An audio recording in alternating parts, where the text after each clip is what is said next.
When I started working as an IMG doctor in the NHS, I actually struggled a lot because of some of the mistakes I actually made. Now looking retrospectively, I realized that they are actually mistakes. And I actually wish someone really told me these things. But then I guess even if someone has actually told me these things, it probably wouldn't be so clear like when I experienced it. And so in this video today, I am actually going to be talking about some common mistakes that a lot of IMG doctors make. These are mistakes that needs to be avoided as an IMG doctor working in the NHS. Yes, because they can actually get into trouble and they can make things a bit more difficult for you. And for some persons, they've actually gotten into serious troubles because of these things. So I'm just going to jump right into this video. But if this is something that interests you, then you want to wait till the end of this video because you're definitely going to learn something from this video. So let's get right into it. Hello, my name is Blessing and I'm a doctor currently practicing here in the UK. On this channel, I talk about medicine and I share about my journey as a doctor here in the UK. And so you're welcome to become a part of the community. You're free to join us and let us grow together. So the first thing is that please, for whatever reason at all, don't talk about your private life in your workplace. In the course of your work, you will see a lot of British people, locals, talk about their personal lives. As an IMG doctor, please don't fall into that trap. You can talk about general things, but don't take your private life to work because you might actually just say it as, oh, it's a joke, or oh, I just want to be seen as participating or communicating. But then you don't know how far that thing you have said, it could even be harmless to you, but you don't know how far it could actually go for another person if it is wrongly interpreted. For some persons, they might actually get into trouble just because of something they said casually about their personal life, not understanding that, oh, is actually like a serious or a significant issue. And don't say anything publicly until you are sure that you kind of understand how things work. So you need to have spent some time to understand how things work in the society, to get to know the culture, the mindset, the laws, and a whole lot of other things for you to know the things you can say and the things to be told. So please, as a doctor in the NHS, like as an IMG doctor, especially if you are new, please avoid it. You can talk about general things, but please don't take your private life to work. Not even for that your so-called work bestie. You get? Don't take your private life to work. The next thing is to have a community of people from your origin, like from your own country. Now, I know this might sound like, okay, being are we being racist, or is it that people do not want to integrate? No, that is not what it is. Having a community of people around you that know how things operate where you're coming from can actually save you a great deal.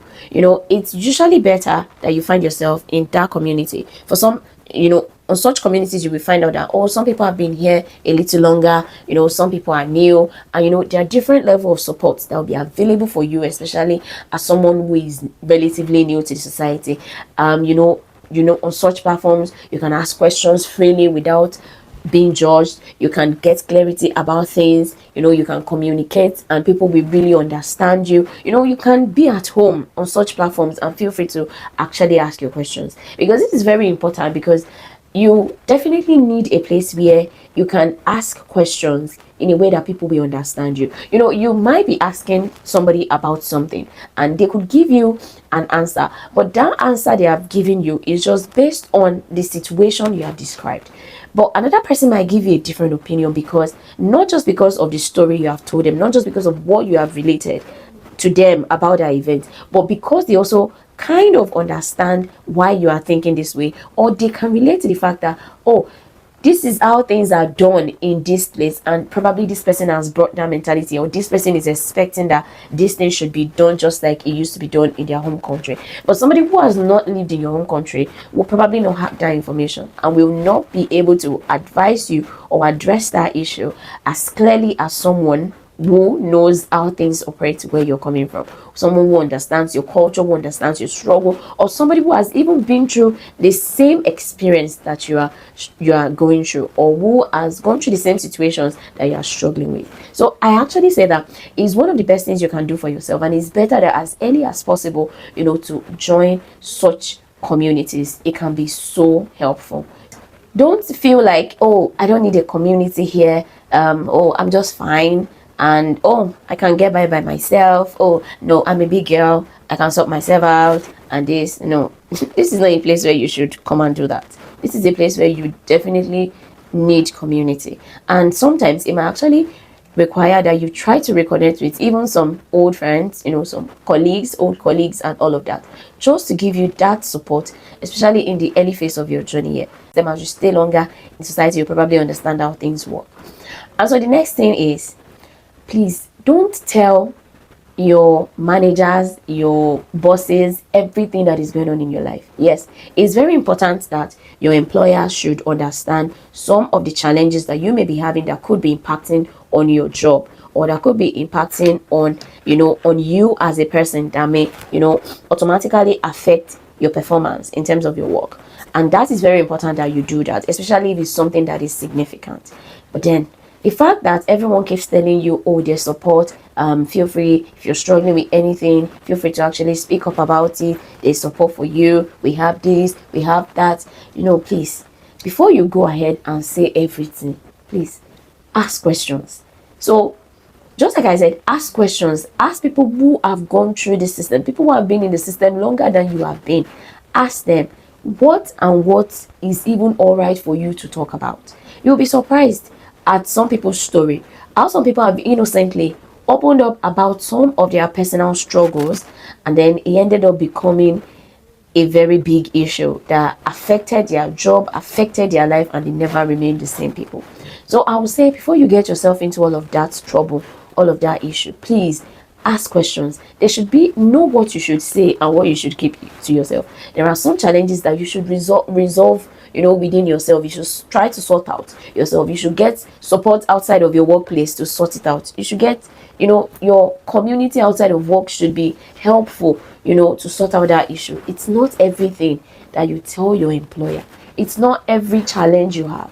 It's not every struggle that you actually tell your employer, all in the name of there is support for you. So the next thing is, people need to realize that someone complimenting you, saying nice things to you like, oh, I love your hair, complimenting, your efforts, or saying like really nice things to you, smiling at you all the time, does not mean that they really like you. Yes, people can be nice to you. See, when I got now, I think I know the difference between the word being nice, being kind, and being loved. So a person can be nice to you. A person can be nice to you, and that person, does not like you. Yeah. So don't confuse the two together. So that the person is nice to you, the person is always smiling at you, please don't consider it to be, oh, this person is my ally. Oh, and then, oh, anything that happens, oh, is that person, oh, this.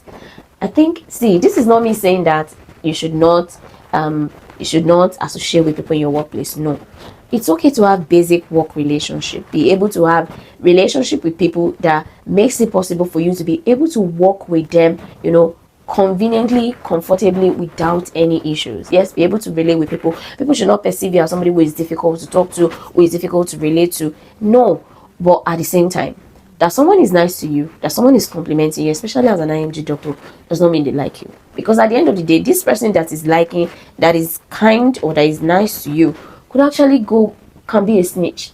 This person can actually go behind you, say some really horrible things about you, and even get you into trouble.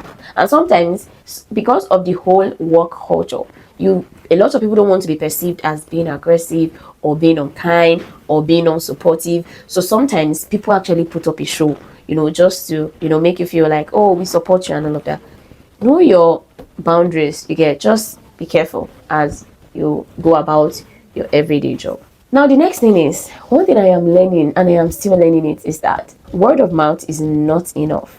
So in this place, anything that happens, make sure that there's a written evidence to support it. Maybe there's an incident and you were involved in it. Make sure that there's a written evidence somewhere, that states that, oh, you responded to this matter. Like if something happens, it's not just enough that, oh, sorry, I've spoken to this person about it, we have resolved it. No, follow up with an email. Somebody gives you a task, let there be an evidence that that event, that discussion actually transpired. So either you follow up with an email, or maybe, like they should, yeah, usually emails. So just do something like that. So it's not just enough that you talk about things and you conclude that, oh, we've talked about it and it's ended there. Let there be a written document to support, that discussion. Now, the other thing is, people can actually smell your lack of confidence from afar. So as much as, especially as a new doctor, you might be struggling to find your feet. There's a whole lot of things you don't know. You're trying to learn a whole lot of new things at the same time while you're trying to understand how things work in society. It can actually be a whole lot for you. But at the same time, don't let anyone push you to the point where you begin to where you lose your confidence or begin to doubt yourself. And this is something that a lot of IMG doctors get to experience. I have experienced it a lot of times. I've had my fair share of, that feeling of lack of confidence, because a lot of things will actually happen that will make you feel inadequate, feel incompetent, and could even make you lose your confidence and begin to question everything, about you, about your abilities, about your skills. But one thing is, as much as it could happen, and as much as overconfidence, what I call overconfidence, should not also be something that you fall for. Please, for any reason, don't come here with the sense of, oh, I'm fine all by myself, I can sort myself out. No, there's so much you need to learn, and you need people to actually learn from. You need people to teach you a lot of things. And so it will just be best for you to learn from people, to keep an open heart, a heart that is willing to learn, and develop and become better. But don't let it get to a point where you lose your confidence, because if you lack confidence from afar, people can actually smell your lack of confidence, and that is something you don't want to happen. And last point that I think I want to talk about here is, issues are going to happen in the course of you or rendering your services as a doctor.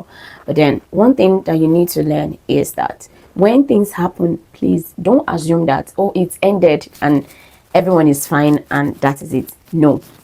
When there are issues, especially when you anticipate that this issue could become a problem in the future, make sure you report it.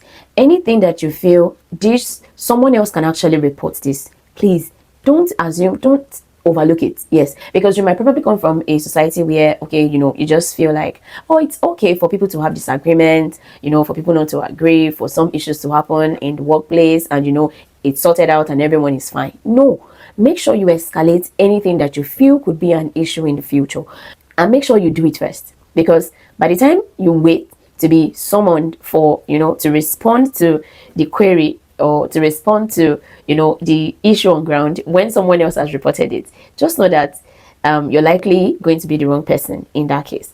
So before anyone goes ahead to report it, be the first person to report issues. Don't let things lie.